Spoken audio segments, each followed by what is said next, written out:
Hola, ¿qué tal? ¿Cómo están? Hoy vamos a hablar de la teoría del iceberg o teoría de la omisión.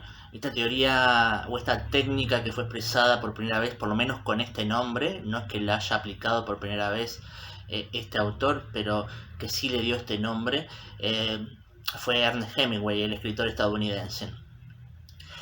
Y Ernest Hemingway fue un escritor que practicó junto con su tarea de escritor de literatura la tarea de periodista, de cronista, ya sea de guerra o de aventuras africanas.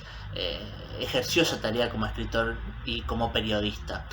Muchos escritores han ejercido las dos tareas al mismo tiempo y han hecho que se entrelazaran y que hubiera un intercambio de recursos entre la escritura periodística y la escritura literaria. En particular, la escritura periodística eh, establece una limitante espacial, ¿no? Ya sea la página de la revista, la página del periódico, la página de internet de hoy en día, me obligan a escribir en determinado espacio. Eso limita las frases que utilizo, los recursos expresivos que utilizo, y me obliga a ser económico, a decir todo lo que tengo para decir en determinado espacio que es muy limitado, ¿no? Algunos escritores entonces que hacían las dos tareas trasladaron esta economía de recursos a la hora, por ejemplo, de escribir narrativa, de escribir cuentos. Es muy conocido, o son muy conocidos los casos de Quiroga, de García Márquez y de Ernest Hemingway. De la teoría del iceberg de alguna manera hemos hablado, aunque sea lateralmente, a la hora de escribir una narración y sobre todo un cuento, una narración breve, y usamos a Quiroga como ejemplo de esto. Uno debe escribir lo que necesariamente utiliza para el conflicto de la historia y para llegar a un desenlace. Bueno, uno se pone una meta, un final, los personajes van a terminar de esta manera, de determinada manera van a terminar así, ¿no? Y yo voy a colocar en la historia aquellos elementos que me llevan hacia ese final, que llevan al personaje hacia ese final y que llevan antes a enfrentar determinado conflicto. Y voy a tratar de podar, de sacar lo aleatorio, lo que no aporta a ese desarrollo. La teoría del iceberg es un poco la manifestación de esto, pero es llevarla a un extremo, llevarla creo que a unos escalones más arriba todavía de lo planteado por Quiroga. ¿Por qué usa este símbolo Hemingway? Bueno, sabido es que del iceberg solo vemos una octava parte de la masa de hielo esa que flota en el mar, ¿no? Por debajo del mar se encuentra la mayor cantidad de masa de ese hielo, ¿no? Y sin embargo por ahí andan esos pedazos de hielo surcando nuestros mares. Eh, entonces, ¿por qué usa ese símbolo Hemingway? Bueno, hay algo en la historia para Hemingway, ¿no?, fundamental, que tiene que ser callado y que va por debajo de lo que vemos, ¿no? Lo fundamental de la historia no es contado, lo fundamental de la historia mantiene a flote lo que vemos, ¿no? Nosotros vemos solo una minúscula parte y vamos a intuir, ¿no? Vamos a tener que intuir que llegar a eso, llegar a conocer lo que está debajo. Eso nos hace un lector muy participativo y eso hace que el escritor tenga que generar las condiciones adecuadas para que el lector pueda hacerlo. Es un camino de ida y vuelta.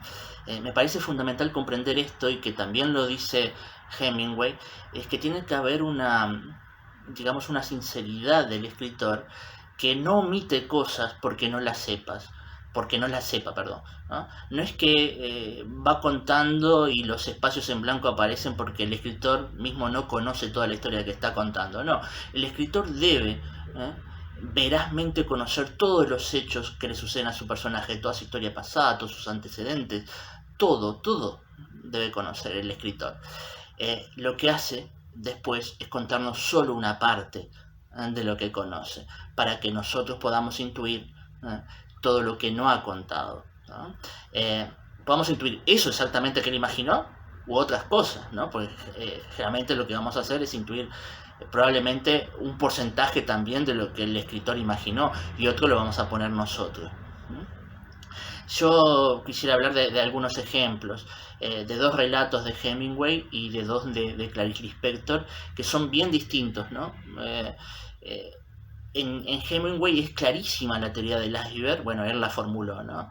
En el cuento el mar cambia, ¿no? Eh, Dos personajes que dialogan en un bar, ¿no? Esos personajes no sabemos muy bien, aparecen primero de la nada, sin presentación del narrador, aparecen ahí dialogando, no sabemos quiénes son, cuáles son sus antecedentes, por qué están ahí, por qué tienen la piel bronceada, dónde estuvieron antes, quién es el mozo que los mira ahí, que también tiene su historia. Vamos intuyendo un poco en ese diálogo que se están separando, que hay otra mujer de por medio y uno podría pensar que la mujer ha tenido una relación con el hombre de esa pareja, y uno piensa con determinados criterios más estándares de pensamiento, ¿no? Y sin embargo uno va descubriendo que en realidad la otra mujer tiene que ver con la mujer que aparece ahí dialogando, con la mujer de la pareja que aparece ahí dialogando, ¿no? Y se intuye que hay una relación, pero en ningún momento se afirma del todo, y el hombre de la pareja habla de cierta perversión, porque lo entiende como una perversión. Entonces vamos completando todos los espacios de por qué se están separando estos dos.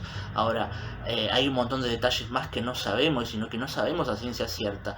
Vemos un poquito del hielo, ¿no? Y hay un montón de la historia que, por lo duro que es para el personaje protagonista quizás, y por lo que se solía callar en los momentos en que escribió Hemingway esta historia, ¿no? Es muy, muy avanzada para la época en que escribió Hemingway esto, ¿no? Recordemos que Hemingway murió en el 61, así que esto es anterior.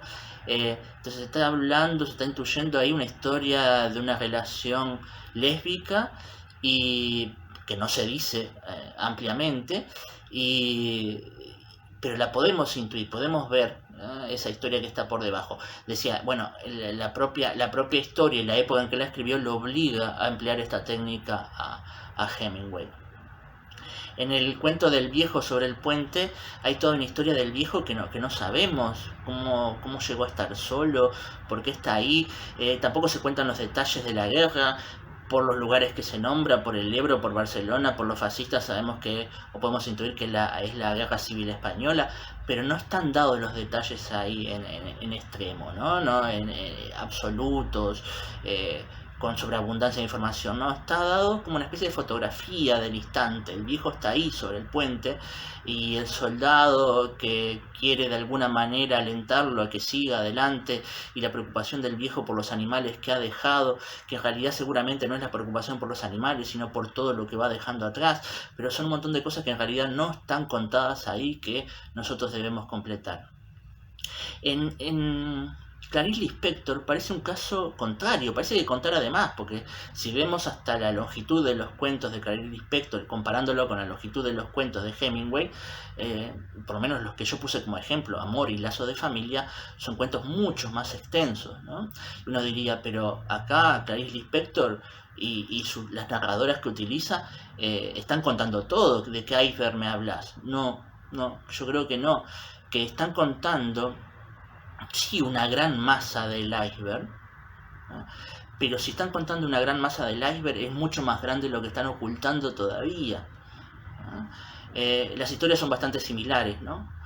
Tanto en Amor como en Lazos de Familia, dos mujeres atrapadas en los lazos precisamente familiares, ¿no? En los lazos de la pareja, en los lazos de las relaciones con sus hijos y con sus madres. Y un montón de cosas que tienen calladas, que no se animan a decir. Y ahí está la gran masa del iceberg que no aparece en el cuento. Si bien aparece un montón de cosas más, hay un montón de cosas no dichas que tienen que ver con procesos internos y psicológicos. Y eso creo que es la diferencia esencial con Hemingway. No es que en el otro no hayan procesos psicológicos, por lo que dije, tanto en el viejo como en la pareja hay procesos psicológicos internos, pero acá la masa de procesos psicológicos, de cosas escondidas y reprimidas es mucho más grande, ¿no? En el cuento de Hemingway la muchacha lo dice, literalmente. Acá no, hay los personajes de Clarice Lispector no se animan a decirle cosas ni a sus maridos, ni a sus madres, ni a sus hijos, y todo eso va construyendo, va agrandando el iceberg de lo no dicho, el iceberg que guardan y que mantiene de alguna manera hundidos y atados a estos personajes, con dos resoluciones distintas, ¿no? El personaje protagónico, Ana de Amor, se sigue atada a su hogar, sigue ahí, ¿no? Y el otro, que no sabemos, porque hasta ahí termina la historia, no sabemos cómo sigue después del cuento, aparentemente deja el hogar con su hijo, ¿no? Por lo menos eso es lo que vemos, ¿no? Un personaje que ha tenido una especie de reacción, de reconocimiento de la situación en la que está, y que agarra a su hijo y parte de ese hogar que parece tan estable y brillante y tan cuidadoso, ¿no? Pero entonces ahí el iceberg está en la mente, en los sentimientos, en las emociones de los personajes, y que no llegamos a comprender del todo, porque en el personaje de Lazo de Familia parece haber una historia de abuso y de maltrato que no hay en Amor, ¿no? Pero no está dicho. Y hay algo secreto en ese niño y en esas dificultades para hablar que tiene, a pesar de que ya tiene como 4 años. Entonces hay un montón de cosas no dichas ahí, que también están en Ana, en el personaje de Amor, y que tiene que ver con su no realización personal, con los estudios dejados, quizás con que no ame a su marido, ¿no? Hay un montón de cosas ahí que con la imagen que representa para los demás. Ahí también hay un gran iceberg que tiene que ver, insisto, con esa interioridad, con esa personalidad, con lo reprimido, con lo que no dicen, con lo que no se animan a decir o no pueden decir estos personajes porque son oprimidos, fueron educados de determinada manera, educadas de determinada manera, y son obligadas a representar determinado rol, ¿no? Y ahí está entonces el gran iceberg que ha construido la sociedad sobre ellas y sobre un montón de personajes o de personas reales también en el mundo cotidiano, de los cuales vemos una parte de ellos, pero que no conocemos la profundidad de sus problemas. Hasta acá un poco esta charla sobre la teoría del iceberg en la literatura y fuera de ella también.